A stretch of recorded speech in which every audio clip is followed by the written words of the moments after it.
তো আজকের এই আলোচনায় আমরা প্রথমেই ডক্টর মোহাম্মদ ইউনূসের প্রতি সমর্থন জানিয়েছি এবং ওনাকে আমরা অনুরোধ করেছি, আহ্বান জানিয়েছি যে গণঅভ্যুত্থানের যেই প্রতিশ্রুতি রক্ষায় উনি দায়িত্ব গ্রহণ করেছিলেন সেই দায়িত্ব সম্পন্ন করেই যাতে উনি সিদ্ধান্ত নেন যে কোনো বিষয়ে।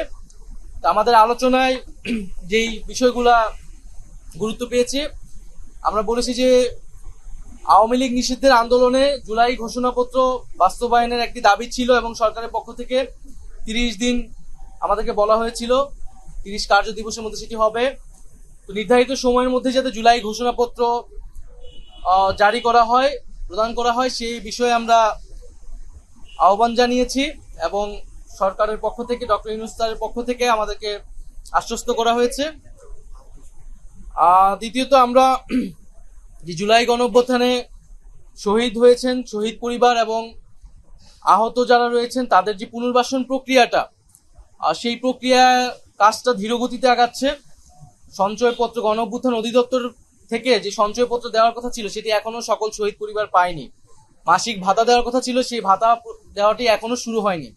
আমরা বলেছি যাতে দ্রুত সময়ের মধ্যেই প্রতিশ্রুতিকৃত সকল যে দাবি, আর্থিক সহায়তা সহ পুনর্বাসনে সেই বিষয়টি যাতে নিশ্চিত করা হয়। তৃতীয়ত, শেখ হাসিনার আমলে হওয়া জাতীয় এবং স্থানীয় পর্যায়ে সকল নির্বাচনকে আমরা আনুষ্ঠানিকভাবে অবৈধ ঘোষণা করতে বলেছি।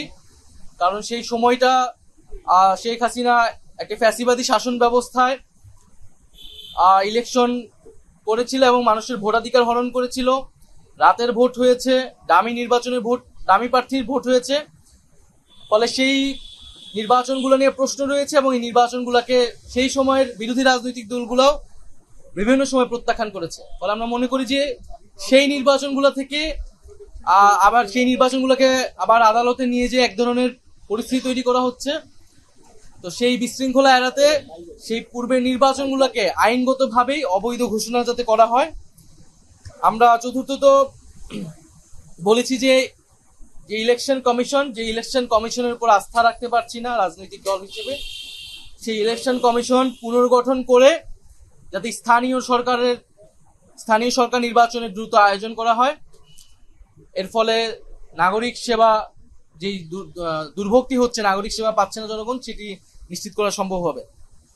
আর সর্বশেষ আমরা বলেছি যে জুলাই গণহত্যার বিচার এবং যে সংস্কার প্রক্রিয়া চলমান এবং সংস্কারের যে জুলাই সনদ ঘোষণা হওয়ার কথা এবং যে আমরা নির্বাচনের কথা বলছি, গণপরিষদ এবং আইনসভা নির্বাচন, এই তিনটি সমন্বিত একটি পরিকল্পনা, সুনির্দিষ্ট পরিকল্পনা বা রোডম্যাপ যাতে একত্রে সরকার ঘোষণা করে এবং আমাদের যেই গণঅভ্যুত্থানের প্রতিশ্রুতি ছিল সংস্কার বিচার, সেটির মধ্য দিয়ে আসলে বাস্তবায়ন হওয়া সম্ভব। জুলাই মাসের মধ্যেই জুলাই সনদ আসবে এরকমটা আশ্বস্ত আমাদেরকে করা হয়েছে।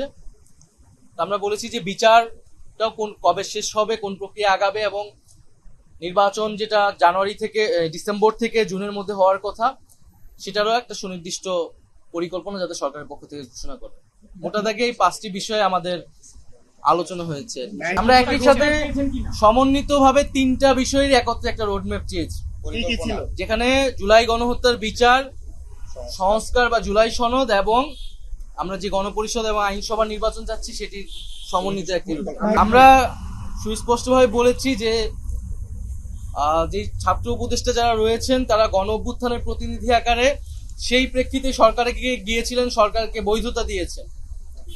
ফলে তাদের সাথে কোনো রাজনৈতিক দলের বা এনসিপির সম্পর্ক নাই, সেটা আমরা আজকে সকালের বক্তব্য আমাদের পরিষ্কার করেছি। বরং গণঅভ্যুত্থানের প্রতিনিধি আকারে তারা গিয়েছে, গণঅভ্যুত্থানের আকাঙ্ক্ষা বাস্তবায়নে কাজ করছে আরো সকল উপদেষ্টারা একত্রে। সেখানে তাদেরকে হেয় করা, তাদেরকে অপমান করা, সে বিষয়ে আমরা নিন্দা জানিয়েছি। আমাদের সাথে তাদেরকে জড়িয়ে ট্যাগ দিয়ে তাদেরকে পদত্যাগ করতে বলাটা রাজনৈতিক উদ্দেশ্যমূলক বলে আমরা বলেছি যে উনি যাতে দায়িত্বে থাকেন, দায়িত্বে থেকে রাজনৈতিকভাবে আলোচনার মাধ্যমে সকল পক্ষের সকল সমস্যার সমাধান করেন।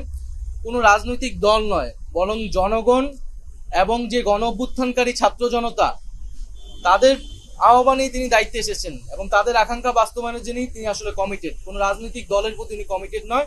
এই বিষয়টা যাতে উনি বিবেচনা করেন যে কোনো সিদ্ধান্তের ক্ষেত্রে। বর্তমান যে পরিস্থিতি, সেই পরিস্থিতি নিয়ে আলোচনা করতে উনি কাজ করতে পারছেন না, বা সে বিষয়ে উনি দায়িত্ব ছেড়ে দেবেন কিনা, এই বিষয়ে ওনার চিন্তা ভাবনা রয়েছে।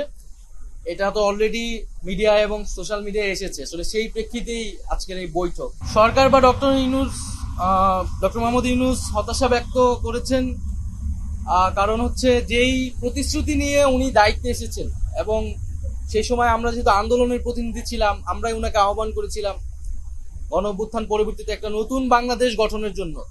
এবং শুধু ডক্টর মোহাম্মদ ইউনূস বা এই সরকার নয়, সেই সময় যারা আমরা আন্দোলন করেছিলাম, ফ্যাসিবাদ বিরোধী রাজনৈতিক দলের নেতৃবৃন্দ সকলেই কিন্তু সেই প্রতিশ্রুতি জনগণের কাছে ব্যক্ত করেছিল যে একটা নতুন বাংলাদেশ, এবং সেটি সংস্কারের মধ্য দিয়ে এই নতুন বাংলাদেশ পাওয়া সম্ভব।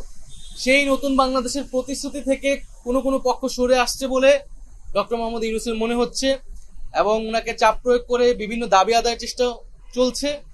এর ফলে আসলে এইভাবে ওনার পক্ষে কাজ করা সম্ভব নয়, এবং সংস্কার বা পরিবর্তন আনা সম্ভব নয়। তো সেই জায়গাতে উনি হতাশা ব্যক্ত করেছে। আমাদের জায়গা থেকে আমরা বলেছি যে কোনো রাজনৈতিক দল নয়, উনি যাতে জনগণের প্রতি, গণঅভ্যুত্থানকারী ছাত্র জনতার প্রতি কমিটেড হন, এবং সেই জায়গায় কাজ করতে উনি ওনার দৃঢ়তা ব্যক্ত করেন।